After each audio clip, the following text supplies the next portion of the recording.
Basically मैं एक Sikh family से बिलोंग करता हूँ। बचपन से पैदा हुआ उस जगह पे और वही चीज़ें मैंने फॉलो की हैं, रिचुअल्स। जब मैं फिफ्थ और सिक्स क्लास में था तब उस टाइम पे मेरा झुकाव जो था गुरुद्वारे की तरफ और गुरबानी की तरफ, गुरु नानक की तरफ ज़्यादा था।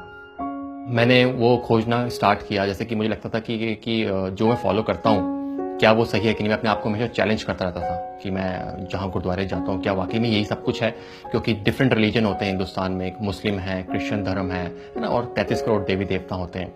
तो मैं ये सोचता था कि इतने सारे अगर देवी देवता होते हैं तो सब तो एक नहीं होंगे, उसके ऊपर भी कोई होगा जो कि जिसने सबको बनाया है। तो मेरी तलाश थी कि मैं उसको जानूं। तो मुझे हमेशा वही चैलेंज अपने आप को करता था कि क्या और कर सकता हूँ मैं, क्या और जान सकता हूँ, कैसे मैं इसको कर सकता हूँ।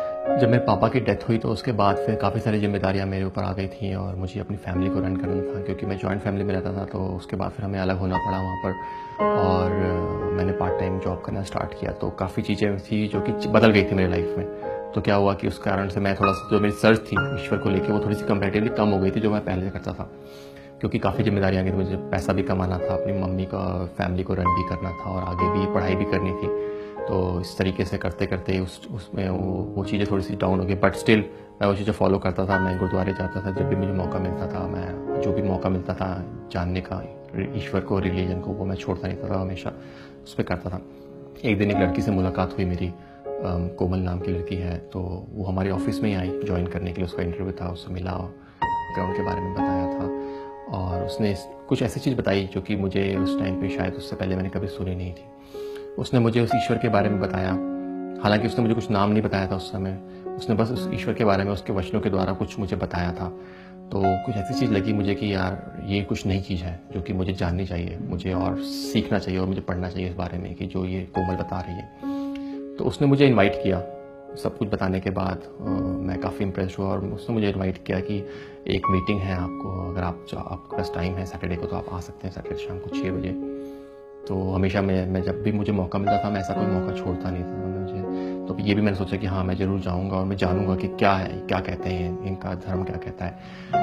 मैं वहाँ पर गया शाम को 6 बजे और वहाँ पर एक व्यक्ति से मेरी मुलाकात हुई जिनका नाम था सोनी जी, पास्टर सोनी कहते हैं उनको।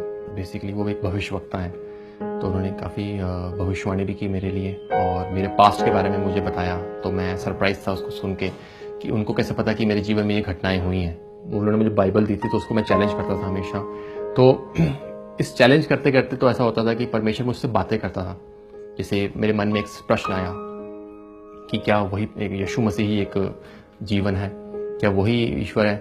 तो जैसे ही मैं सोचता था तो मुझे वचन मिल जाता था परमेश्वर को। मैं बाइबल खोलता था, मुझे एक वचन मिला, I am the way, the truth and the life, no one comes to the father except through me. ऐसे परमेश्वर मेरे से वचन के थ्रू बातें करता था। और कोई परेशानी होती थी फाइनेंशियली तो हमेशा मैं प्रार्थना करता था, तो परमेश्वर इस तरीके से मुझे बातें करता था। तो 6 महीने तक ये सब चलता रहा।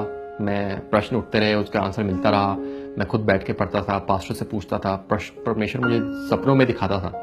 सपनों में परमेश्वर ने मुझसे बातें की, काफ़ी सारे ड्रीम्स मुझे दिखाए कि ऐसा होने वाला, और वाकई में वैसा हो जाता था।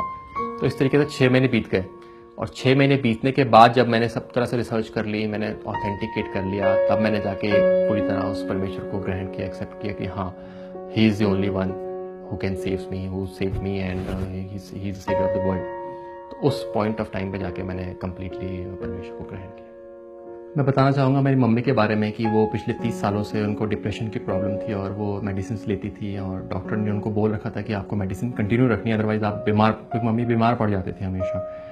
3 साल पहले की बात है, मैंने प्रार्थना की यीशु मसीह से, परमेश्वर से कि मेरी माँ को भी आप हील करो, आप हील करते हो सबको। सो प्रेयरफुली मैंने मम्मी की जो मेडिसिन थी वो छुड़वा दी। हालांकि मुझे पता था कि उसके बाद क्या हो सकता था मम्मी के साथ, बट स्टिल मैंने प्रेयरफुली प्रार्थना पूर्वक मम्मी की मेडिसिन छुड़वाई और आज 3 साल हो चुके हैं। मेरी मम्मी एकदम हष्ट पुष्ट चंगी है और कोई बीमारी नहीं है उनको, आज कोई भी मेंटल ऐसी प्रॉब्लम नहीं है। तो परमेश्वर ने मम्मी को हील किया। उसके बाद परमेश्वर ने मुझे सपने में ये भी दिखाया था कि मेरी शादी कोमल नाम की एक लड़की से, जिसने मुझे टेस्टमनी सुनाई थी, तो उसी से मेरी शादी होनी। परमेश्वर ने मुझे भी दिखाया और कोमल को भी सपने में उनसे बात करके उन्हें बताया कि तुझे मनमीत से शादी करनी है। और हमारी शादी हुई और आज हमारे 2 बच्चे हैं। उनका नाम एक अक्सा है, एक आरान है, जो कि बाइबल से ही लिए गए। और जिस शांति की मुझे तलाश थी काफ़ी सालों से, काफ़ी वर्षों से, जो शांति के लिए मैं साल्वेशन के लिए भटक रहा था, आज वो शांति पूरी हो चुकी है और मैं परमेश्वर को ग्रहण कर चुका हूँ, उसी में आगे बढ़ रहा हूँ। की शांति के साथ।